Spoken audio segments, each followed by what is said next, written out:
You're good. Excellent. Good evening, everybody. Today is Tuesday, April 13th. The time is 6 p.m. And we'd like to welcome Dr. Bina to the meet and greet. And what we're going to do tonight is be able to interact with her and ask some questions. Please type your questions into the Q&A, or you can raise your hand. We are monitoring the questions. Just a reminder that you can't ask any questions that are about any protected area, age, race, ethnicity, religion, sexual orientation, or anything of the like. Please be respectful in your questions. This is a reminder that this event is being streamed live and also being recorded. When you ask your question, please try to remember to identify yourself unless I call you by first and last name. You don't have to be a Granby resident, you can be a community member. We're just excited to have people on. And we're going to start, and we're going to have Dr. Bina tell us a little bit about herself. Welcome and thank you. Thank you. So before I begin, to steal a line from Taylor Swift, I was in Granby today, and I had the pleasure to meet lots of amazing educators and some students. So to steal a line from Taylor Swift, I had the best day today. So it was really awesome. And it was so nice to see all of the amazing things that the district is doing.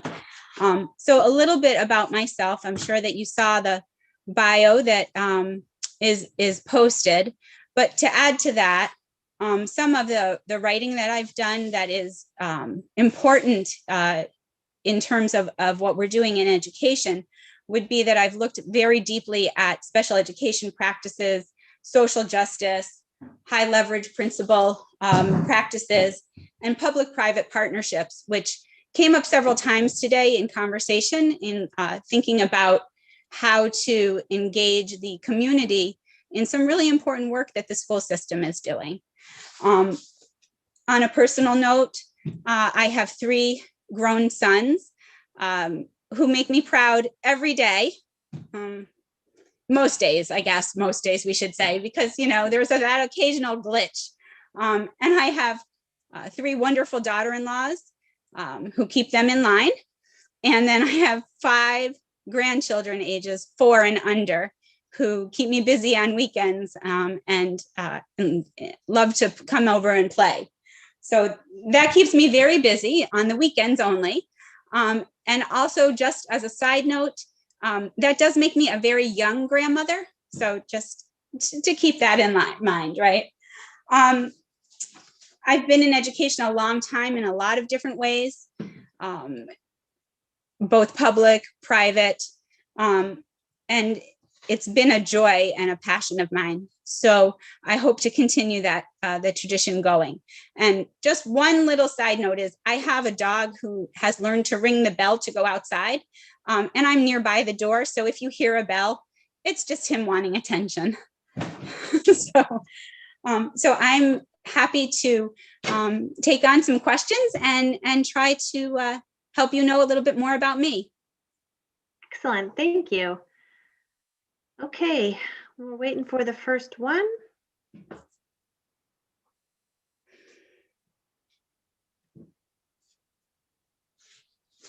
Okay, the first question is Dina Smith. Alex, can you promote Dina to a panelist?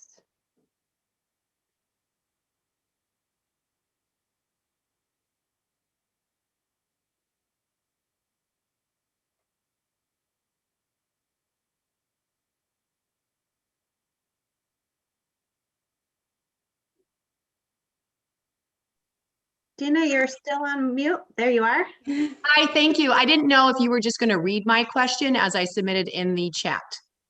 No, you can. I'm just sort of monitoring them. You can go ahead and ask your question, or I can read it for you if you'd like. I'll read it. Hopefully no one else in my household will speak now as they all stare at me with big deer eyes. So welcome and congratulations on being a finalist to our wonderful little town here. It really is great. Our district is pretty amazing for the limitations that we have. We've done many great things. one big thing is our district is filled with generational students, as I call it. My children, I have one in each of the buildings, and they are third generation Granby students. So it is a town that people leave and are just grateful to come back to and raise their children in. So it is pretty amazing. So I'll just read off the question that I had typed in. Granby is not a large city, and it is not rural. It isn't even a really large town. We are small, and with that, many limitations arise during budget season, as we see in surrounding areas. And this is mostly in terms of funding. Please explain your experience with a tight budget. Perhaps share an example and explain your role within leadership team coming up with creative solutions should cuts have had to have been made within your district.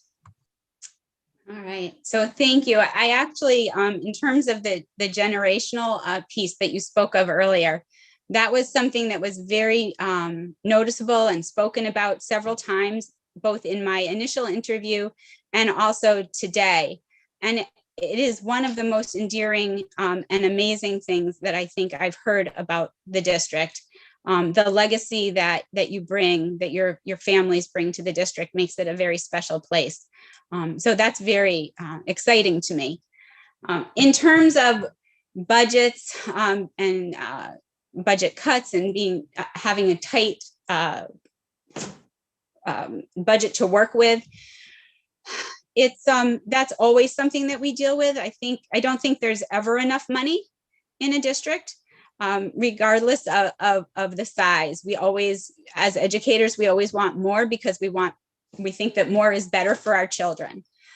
So finding ways to make sure that we are using our money efficiently, that every purchase that we make, whether it's a person or a thing, that it is reasonable and just, that we're paying attention to the needs of our special education students, as well as our students who are academically excelling, and even those who may not need services but are struggling to find their place in the academic world. We're going to need to look at all of those aspects.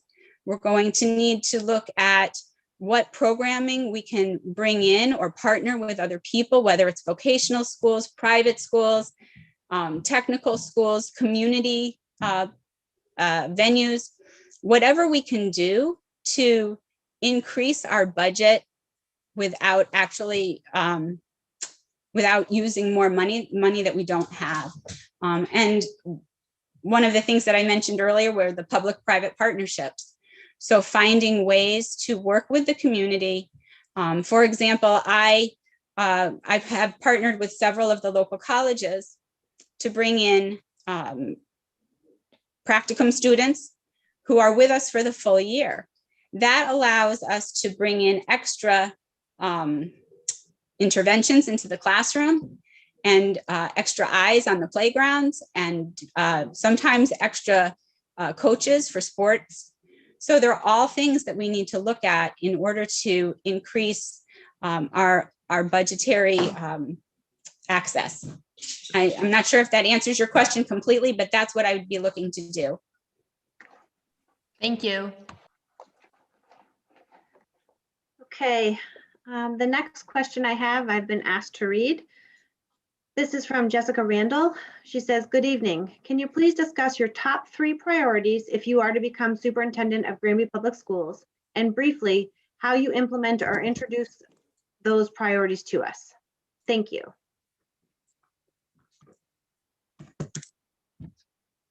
So coming into a new district, I would say that the top 3 priorities will be based on what I learn from the community and the educators and the students and families in the district already. It would be wrong for me to come in and say, this is my agenda, because I am coming into your district to become part of it.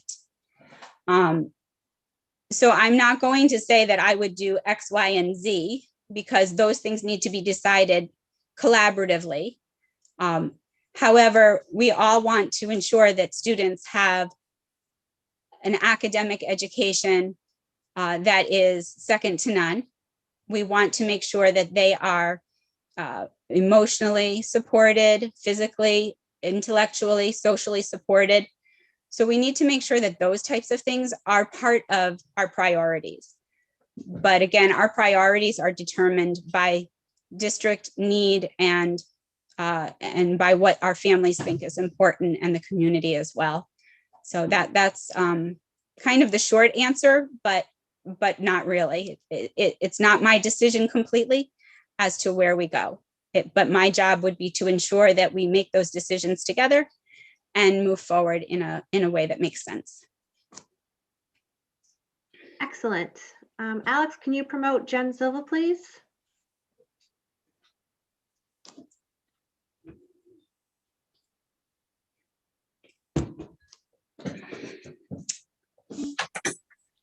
Hello, how are you tonight? Hi, Jen.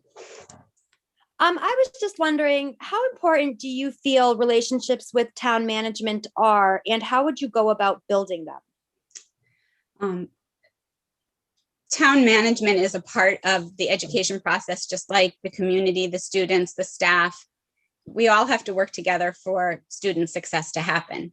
So when I come into the district, assuming I'm selected, one of the top things I would need to do in the beginning is to start meeting with all different groups, with individuals, getting to know everybody's function and job, how it intertwines with the school system and with all of the people involved in making the school system work, and making it an extra effort to engage everybody as part of the process.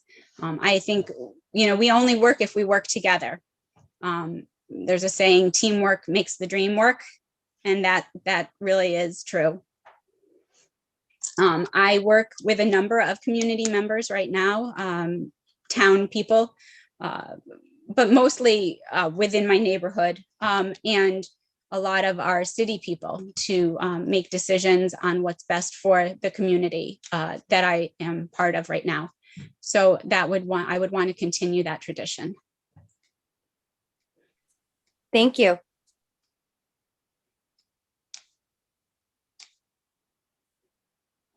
Okay, we're waiting for some more to pop into the chat here.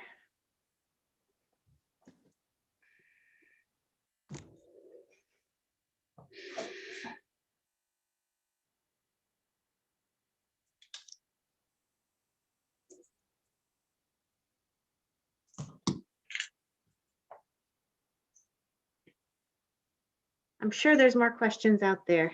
It can't be that easy. Or maybe it is, and I'm not that lucky.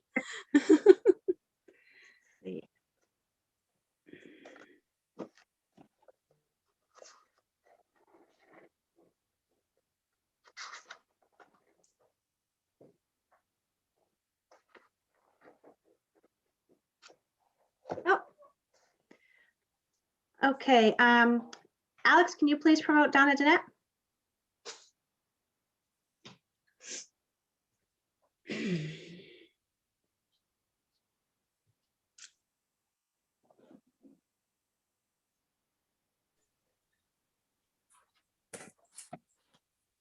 Hi, Dr. Brenda. Hi, Jen. I'm Donna Danette, and I'm the Executive Director of the Children First Center. We're a nonprofit childcare center here in Granby, and we've been in close partnership with the school system for our entire existence, over 20 years.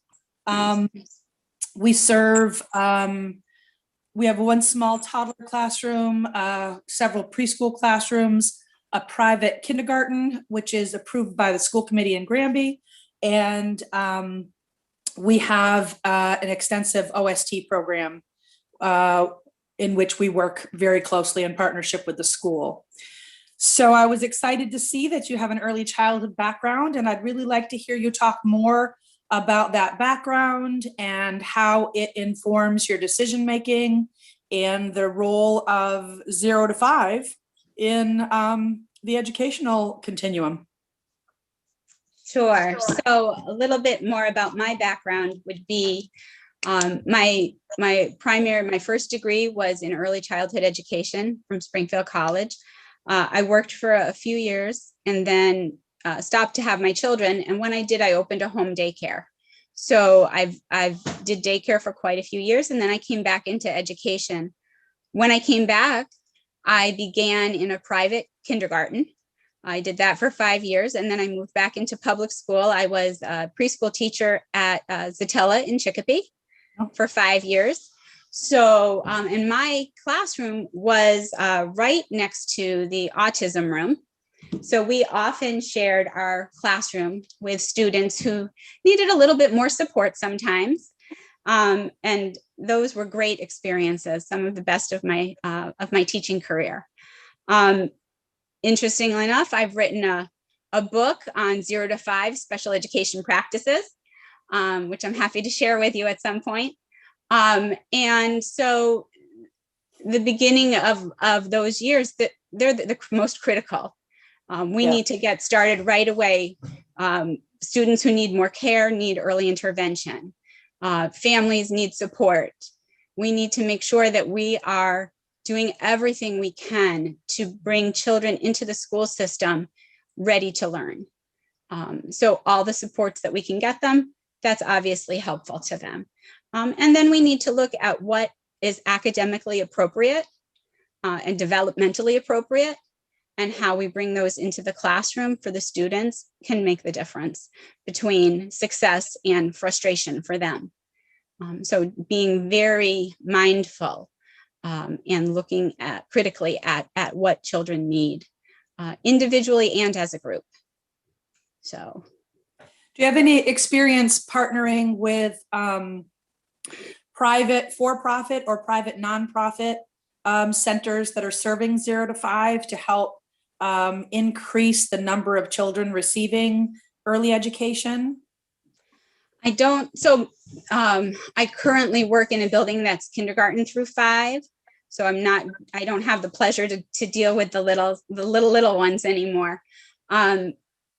And so, but in previous times I have partnered, and even in my career right now, I do partner with colleges to bring in student teachers, and we have speech pathologists and OT, PT kind of people coming through the buildings, not specifically for the PK kids, but it's something that I've done before. It is partnering. I love to partner and be collaborative. That's a great way to get additional services and help children and create a great community bond.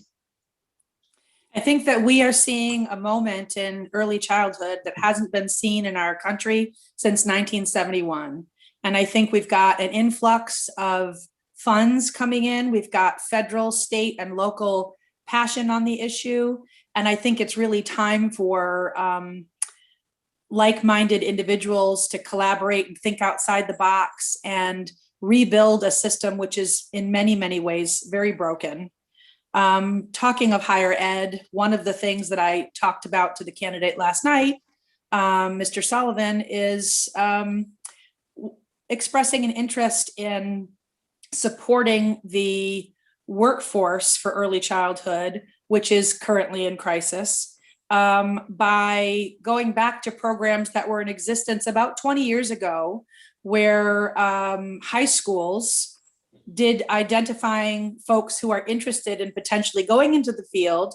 Now with the partnerships with community colleges, we can have dual enrolled juniors and seniors in early childhood with free pathways to degrees and CDAs, and place them in public school preschools, private preschools, family childcares, to get them their work experience, build their toolbox, and give them some real life work experience to see if this is really the field they want to be in.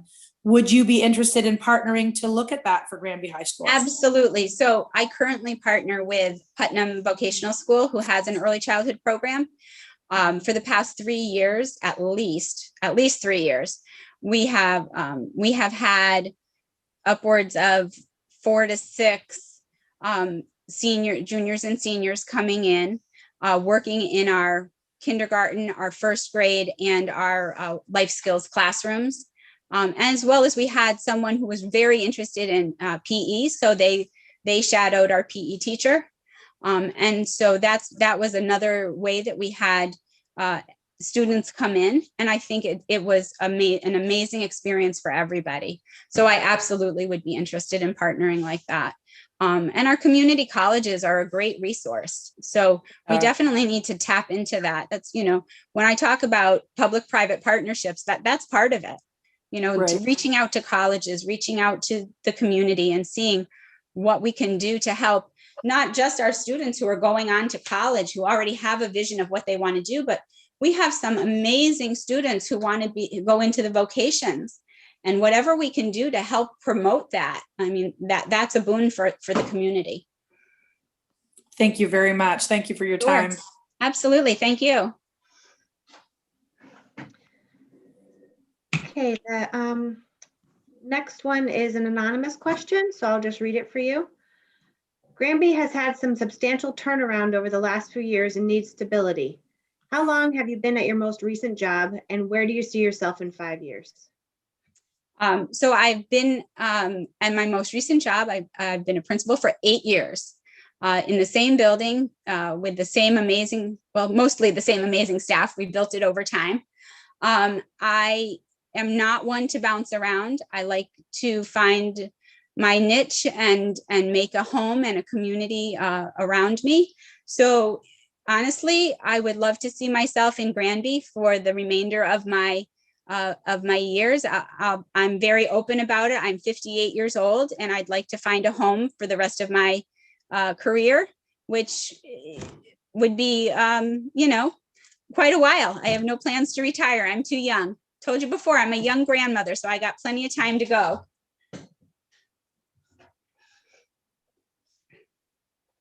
Excellent. I know there's a couple questions coming, so there's just a little bit of a lag here. That's okay. Okay, there's been a lot of talk about SPED and their educational needs. What will you do for our students who are on the opposite end, those that are gifted and performing well above their grade level? Right. So you heard me speak just a little while ago about the need to find programming for not just our special education students, but also those who are excelling and those who are maybe struggling but don't qualify for any particular special education program. Things we have to look at, we have to think outside of the box. We have to look at community colleges for dual enrollment. We have to look at what online courses who we can partner with online, Florida Virtual or other virtual programs who might have programming that we couldn't normally bring into the school. But through this new online world, we are able to provide more and varied courses, upper level courses, AP courses, those kinds of things that will promote our excelling students, because we certainly don't want them lagging behind. We want them to excel and bring out the best in Granby along with everyone else. Excellent. Thank you.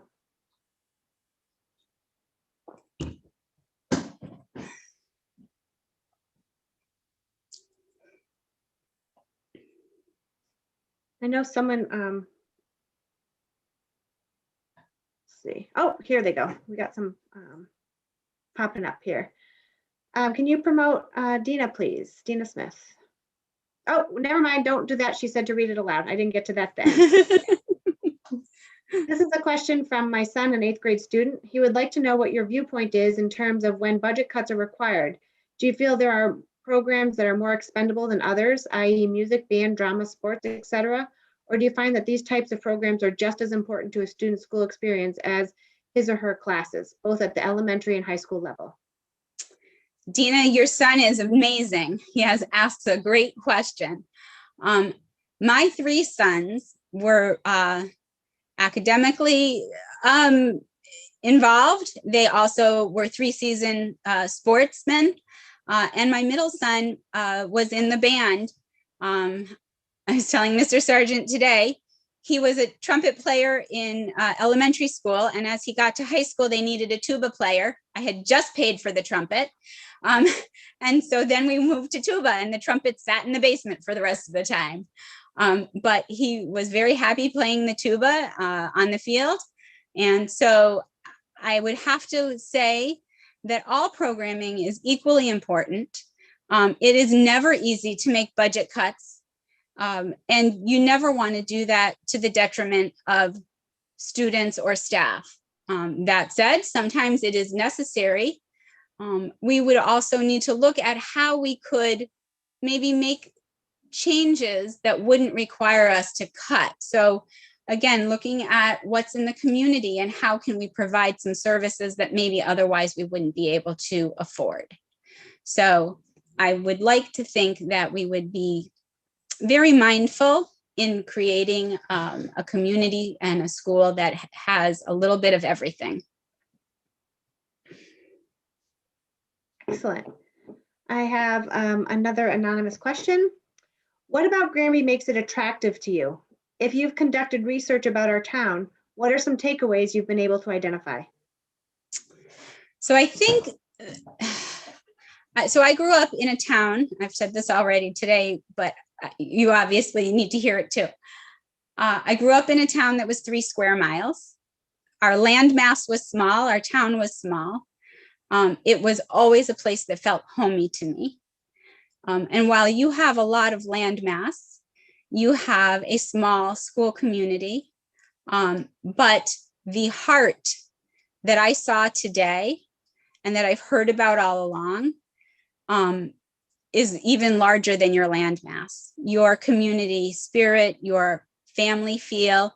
I met with 2 students today who were very clear that they felt that their teachers were not just educators, but they were committed and they were confidants and they were people that they felt they could trust. And so I think more than anything, I see the community as a home and a place that I would like to be part of. And I think that together we could do great things. We could really build and capitalize upon what you're already doing, and keep going and show off all those good things. I think it's so important to brag liberally about the successes so that everybody knows how awesome Granby is. So I think that's the place to start, and that's why Granby looks special to me. I'm not interested in being in a big district where I'm where I don't know everyone.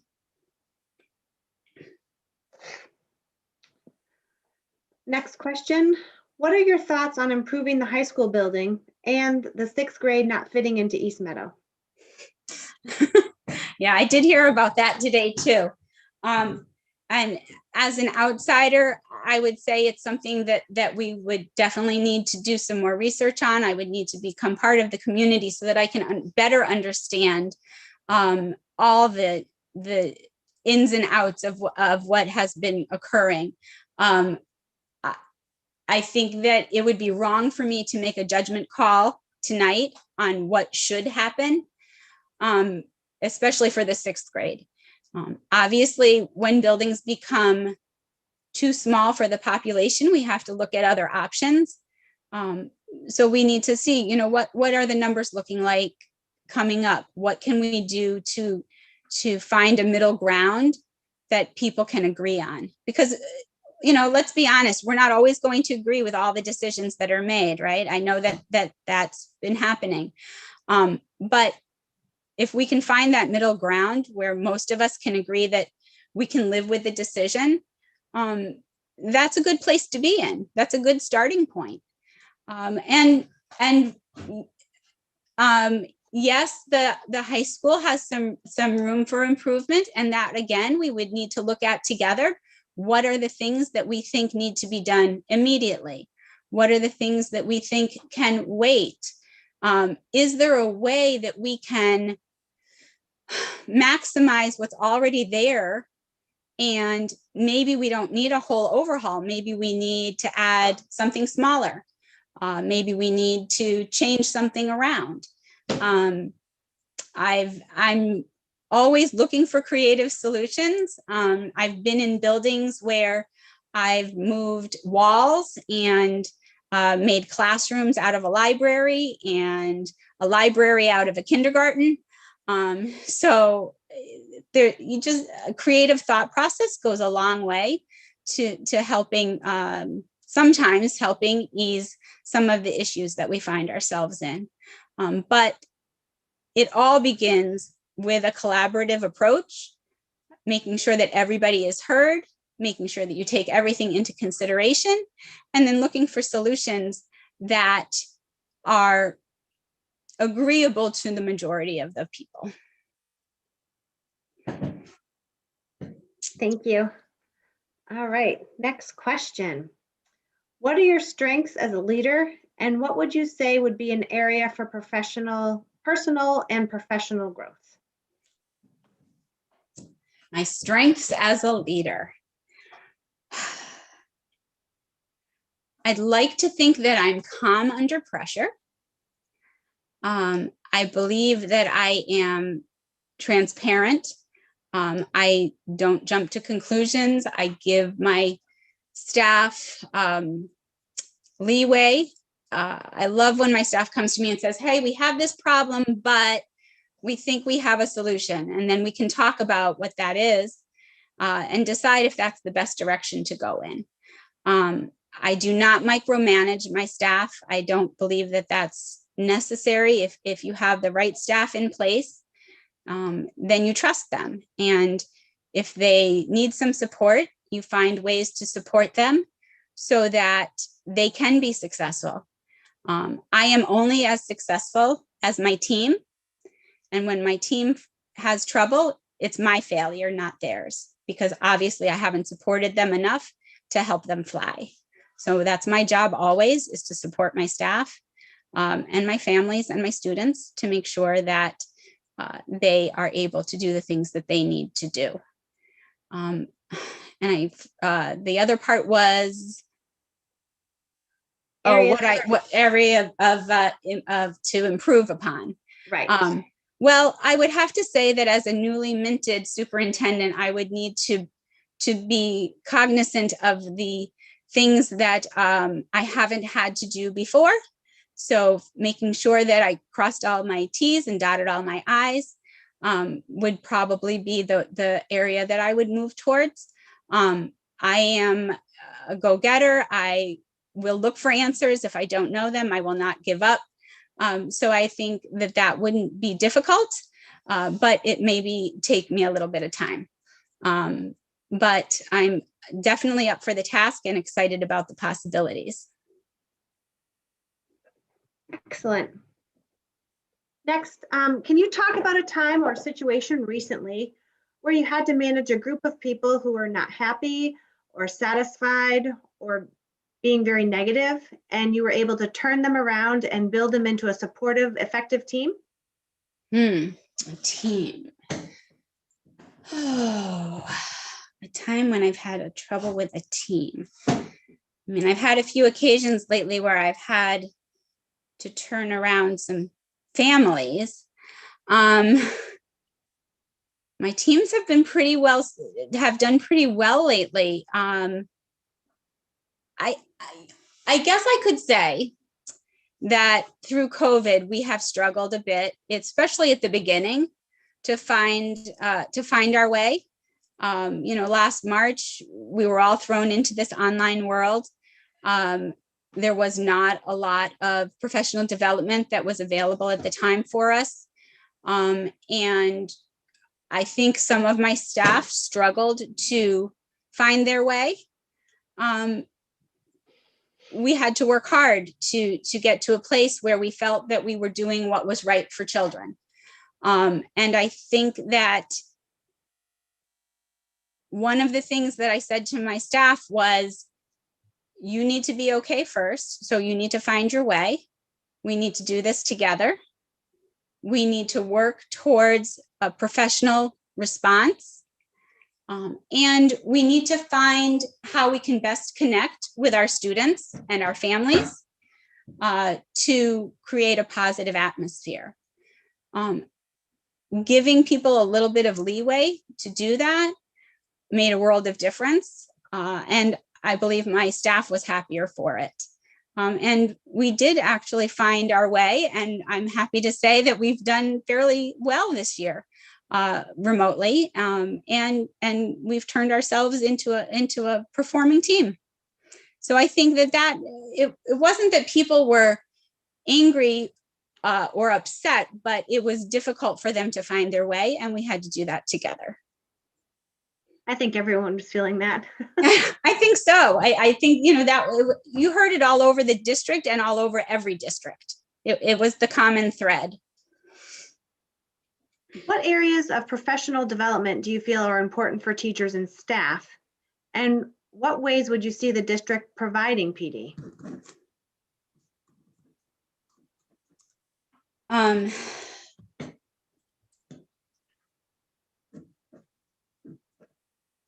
Can you read that again for me? I took some notes, but I don't think I wrote it all down. Sure thing.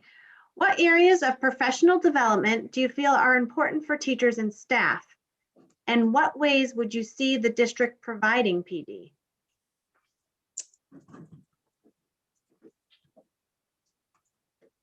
All right. So areas for professional development would depend on the needs of the school and the department.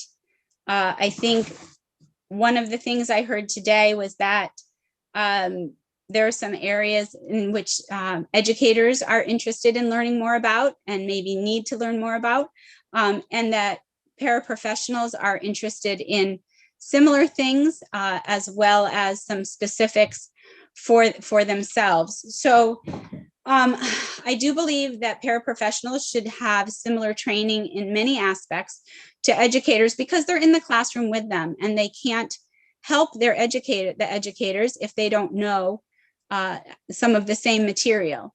I think that understanding how the standards can be implemented into the classroom along with your, I heard about today, scope and sequence was an important factor. People are interested in that, and we need to make sure that we're doing that so that there's some consistency. At the high school level, there are so many teachers there who need personalized instruction. In a small district, we only have maybe 1 or 2 teachers doing the similar things. One of the ways that we can provide personalized instruction is finding some online professional development opportunities. I've recently been doing some research and read about a district who created their own online university for professional development. So they had some master teachers they were able to tap into. Those master teachers created courses for other teachers. They worked together to provide each other with some professional development. Those who felt that they were strong in areas could moderate, could offer it to other teachers. So we can look to see who we have in our district that is strong, that can offer that. And then we can also look at surrounding districts and maybe partner with other districts who are having similar struggles and bringing in professional development that is appropriate for those groups. So I think there are a few different ways we can go about professional development, but I definitely believe that we need to tailor it to the educator and the issues that they feel they're having. So putting out a survey, finding out what educators want, and I use educators broadly to include paraprofessionals and others in the district. I do not discriminate between one and the other because anybody in the classroom working with a student it has a degree of education about them. So definitely finding what people want and then finding ways to provide that, as well as looking at what we need as a district to improve what we're doing to provide a top-notch education for our students.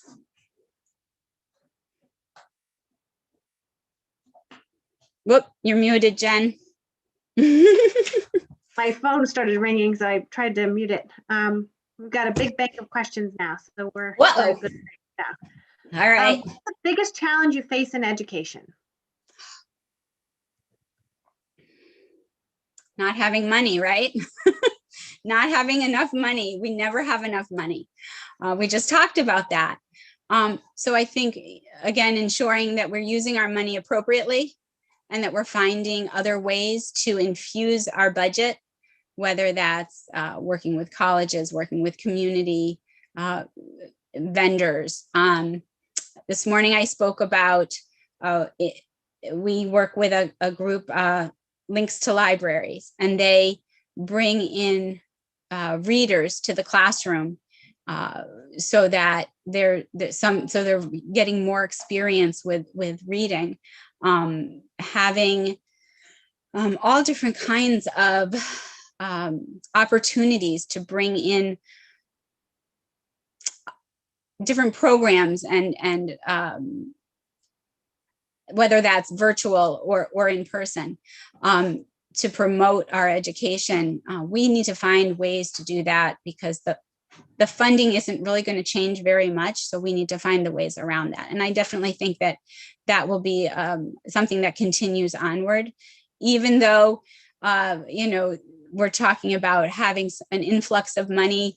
I think we have to be careful about how we use that because we don't know that it'll be around forever.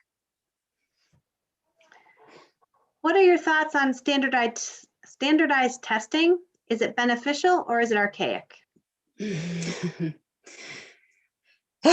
Question? That's a good one, right? I think it depends on how we're using it. Clearly, so if we're talking about MCAS testing, that's not going to go away. Not if we want state funding, which is how we're supported. So looking at that as a means to use it for data to improve our own practices is helpful. I think when we say that that is the only way that we're teaching children, we never want to be teaching to the test. So just making sure that we use standardized testing in a way that is helpful, it's really the best we can do right now. Okay. How will you know if policies are working effectively for the staff and students? What will you be seeing in the schools? How will the temperature feel? How will success be measured?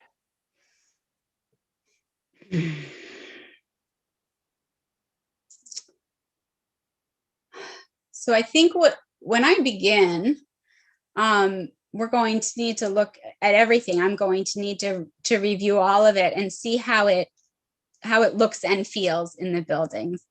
I'm not one to have policies just to have policies. They need to make sense for the majority. There's always exceptions, so you have to figure out what those exceptions look like. In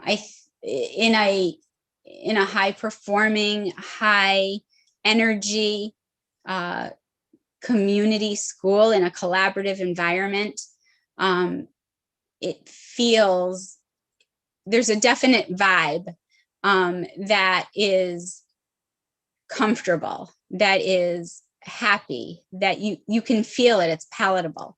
I felt that today. I saw it today in the way that educators spoke to each other and the way that they spoke to the students, the way that students spoke to each other, the way that the students spoke to me. I was a stranger to them, and they were very open and honest and accommodating, and that speaks volumes about policies that are already in place. So it would be important to look at what's there and see if we need to make any changes or whether everything is working fine, and just go slowly. How would you go about establishing good public relations within the school community and the overall community? It's very important. That's one of the most important things we do, is to promote ourselves as a community. We need to, one of the things that I love to do is to just be outside in the morning saying hello to everybody, meeting everybody. And that goes for the community as well. It would be important for me when I begin to stop at a variety of places as I drive into work or drive home from work every day, to invite community members into the building when it's appropriate and safe for us. so that we can learn how to work together, and promoting all the good things that are happening. I mentioned this morning, you know, every week there should be something in the paper. There should be a positive in the paper, not, you know, something that somebody has done in Granby that's amazing, or something that a classroom has done, a sports team, a musician, whatever it is, promoting all of the good things so that everybody can see what's happening. When we're promoting and we're being really successful at things, we're going to have more people siding with us. We're going to have more help, people who will want to come and work with us. So we want to promote all the good stuff, and make friends everywhere we go. So that would be one of my first jobs, is to make all those friends.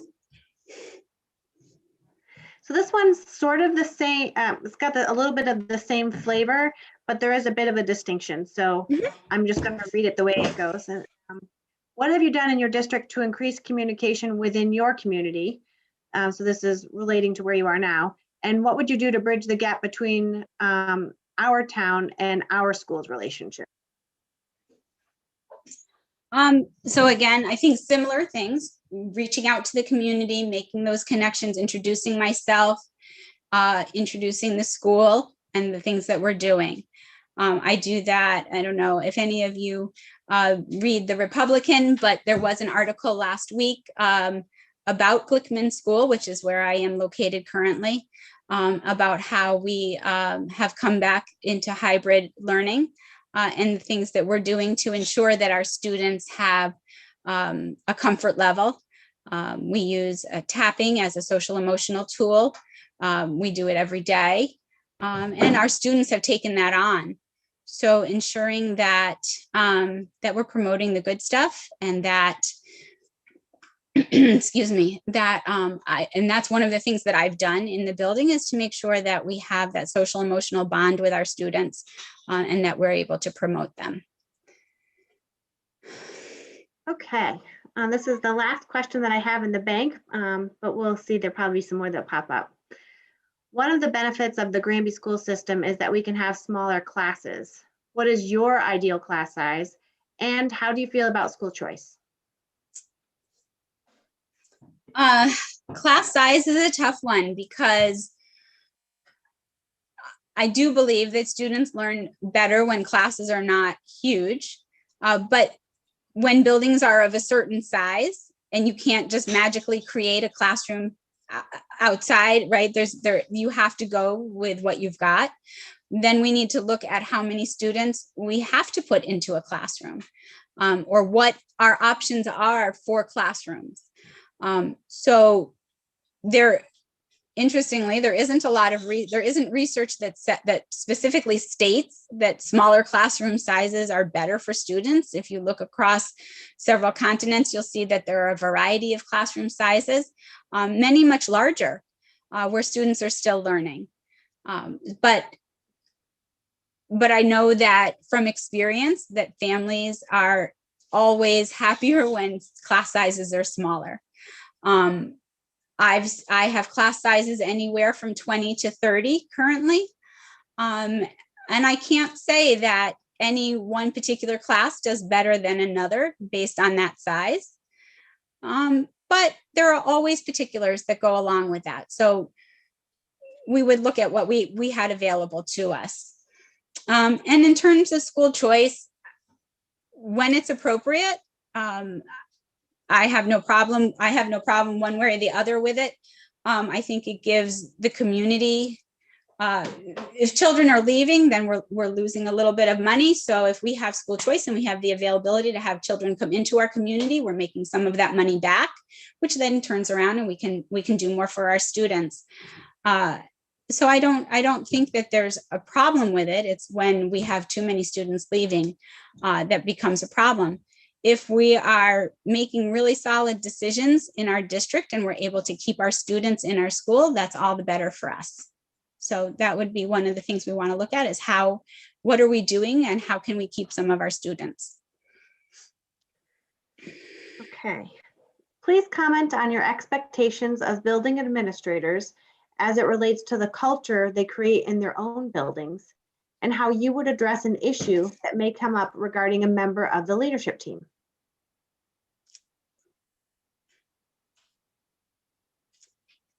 Could you read that again? Of course. It says, please comment on your expectations of building administrators as it relates to the culture they create in their own buildings, and how you would address an issue that may come up regarding a member of the leadership team. So I'm going to deal with the second part of the question first.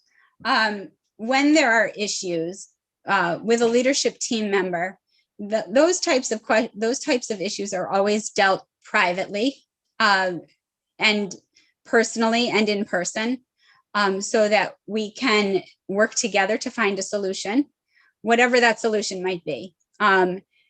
Again, I said earlier, if there's an issue, then there's something that I didn't do correctly that I need to fix. I didn't either make my expectations clear, or something fell through the cracks. So we need to start from that point, make sure that there's a common understanding so that the expectations moving forward are clear. I have to say that from what I saw, there are some great leadership team and administrators in the buildings right now. I was impressed with how they were working together and how they seemed to have a culture going on that was conducive to learning. And they were very supportive and kind to the students that they spoke with in both buildings, and that was impressive. So at this moment, I guess that would be the best answer I have for you. I have had to speak to leadership members before, but we always come to a common understanding. Okay. Let's see. So we're down to nearing the end. We'll just give, if anyone has any last couple questions, we still have a few minutes left. Oh, I've got someone raising a hand.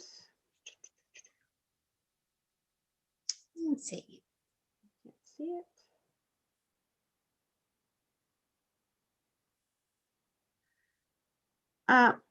Alex, did you already do it? Oh, okay. Go ahead, Nancy.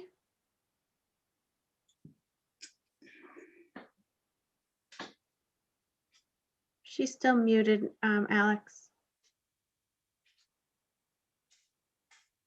Press the button. Okay, go ahead, Nancy. I don't have a question at this time. I'm not sure what you're seeing in the chat, but I'm not asking one. Oh, it looked like maybe you raised your hand. Okay, so go ahead. And Alex, can you promote Officer Gilly, please?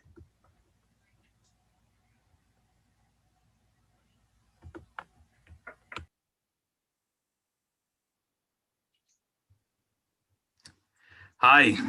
Hi. Yeah, I'm the student resource officer at the high school. That's where my office is at, but I work with both East Meadow and the high school. So my question is that, what do you value with the SRO position? I know in this time where some districts are limiting us, taking us out of the school, what do you see and what do you envision your SRO kind of taking on? So, yeah, I can tell you that I think that having an officer in the building who is available to students in a positive role, as a positive role model, is just as important as what you may have to do on the flip side, which we hope obviously doesn't happen very often, right? We would hope that what you're doing would be more on the positive side, that you would be able to work with students and create that not necessarily camaraderie, but that social piece that they know that officers are a good thing, as opposed to somebody to fear or to fight against. I'd love to see programming take place that would maybe promote some of the maybe going into the police work, at the high school level, and have you in some of the classrooms, maybe at the lower level, where students can have an opportunity to see you in a positive light. And I think if you're lucky enough to come with our district, you'll learn that the police department and the school right now, we work pretty well hand in hand. And we just want to know how you would continue that relationship by working with us. Yes, that I would love that. I'm not fortunate enough to have my own SRO in my building. We have 2 for the elementary schools, and there are 32 elementary schools. So I see my officer maybe once a week if I'm lucky.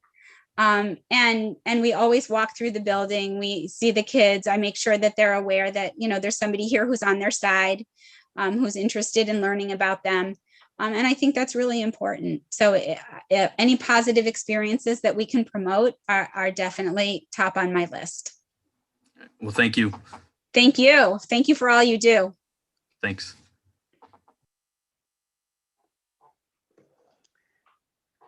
Last call for questions.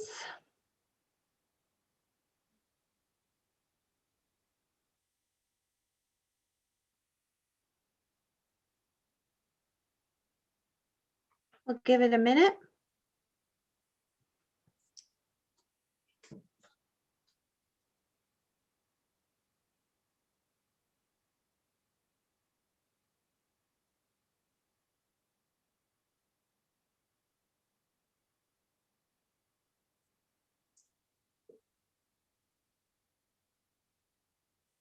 Do you have anything that you'd like to say in closing?